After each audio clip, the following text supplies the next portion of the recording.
بسم اللہ الرحمن الرحیم۔ سلطان نور الدین زنگی رحمۃ اللہ علیہ کو خواب میں ہماری پیاری نبی حضرت محمد صلی اللہ علیہ وسلم کا دیدار ہوا۔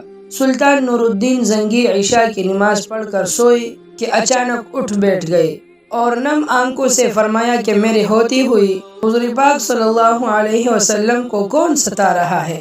آپ اس خواب کے بارے میں سوچ رہے تھے جو مسلسل 3 دن سے انہیں آ رہا تھا، اور آج پھر چند لمحوں پہلے انہیں آیا، جس میں سرکار دو عالم صلی اللہ علیہ وسلم نے 2 افراد کی طرف اشارہ کر کے فرمایا کہ یہ مجھے ستا رہے ہیں۔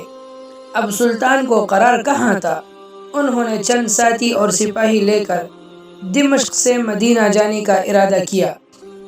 اس وقت دمشق سے مدینہ راستہ تقریباً 20-25 دن کا تھا، مگر آپ نے بغیر آرام کیے یہ راستہ 16 دن میں طے کیا۔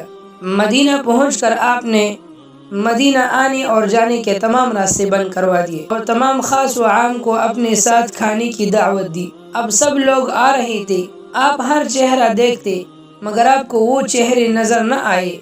اب سلطان کو فکر لاحق ہوئی اور آپ نے مدینے کے حاکم سے فرمایا کہ کیا کوئی ایسا بھی ہے جو اس دعوت میں شریک نہ ہو سکا؟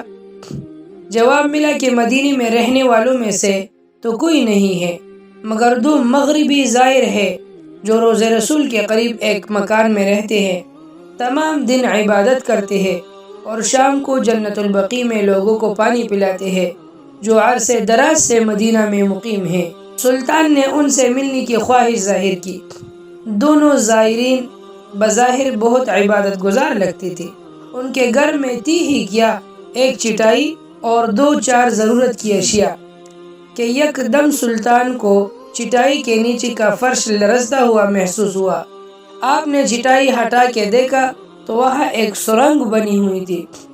آپ نے اپنے سپاہی کو سرنگ میں اترنے کا حکم دیا۔ وہ سرنگ میں داخل ہوئی اور واپس آ کر بتایا کہ یہ سرنگ نبی پاک صلی اللہ علیہ وسلم کی قبر مبارک کی طرف جاتی ہے۔ یہ سن کر سلطان کے چہرے پر غیظ و غضب کی کیفیت طاری ہو گئی۔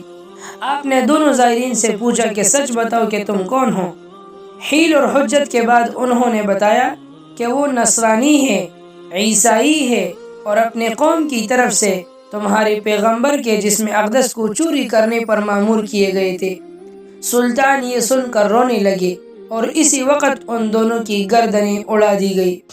سلطان نے روتے ہوئے کہا کہ میرا نصیب دیکھو کہ پوری دنیا میں سے اس خدمت کے لیے اس غلام کو چنا گیا۔ اس ناپاک سازش کے بعد ضروری تھا کہ ایسی تمام سازشوں کا ہمیشہ کے لیے خاتمہ کیا جائے۔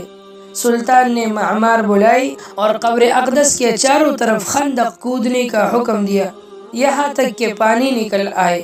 سلطان کے حکم سے اس خندق میں پگھلا ہوا سیسا بھر دیا گیا اور روض رسول صلی اللہ علیہ وسلم کو اللہ کے فضل سے ہمیشہ کے لیے محفوظ کر دیا گیا۔